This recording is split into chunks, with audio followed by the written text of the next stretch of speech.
Kenapa garam kena letak last kalau nak dough tu gebu? Pernah tak terfikir kenapa baker profesional selalu letak garam paling akhir masa menguli?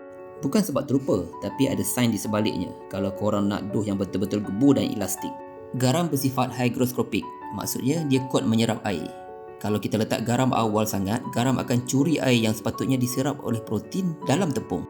Bila kita lambatkan letak garam, protein dapat serap air dengan maksimum untuk membentuk rangkaian gluten secara semula jadi atau kita panggil proses autolysis. Garam ni ejen pengeras gluten. Sebaik saja garam kena pada dough, jaringan gluten akan jadi tegang dan kuat. Kalau kita letak awal, dough akan jadi liat dan berat untuk diuli. Kalau kita letak last, dough dah sedia lembut.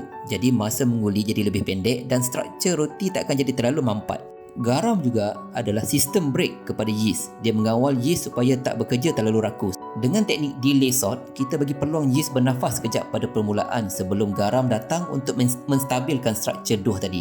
Hasil dia, roti you guys akan ada tekstur crumb yang lebih halus, lembut, ringan dan terus tentu tahan gebu lebih lama. Lepas ni jangan pelik tau kalau nampak resepi suruh masukkan garam lepas 5 ke 10 minit menguli. So kalau you guys nak lagi konten-konten yang macam ni, jangan lupa untuk follow saya. Okay, bye-bye.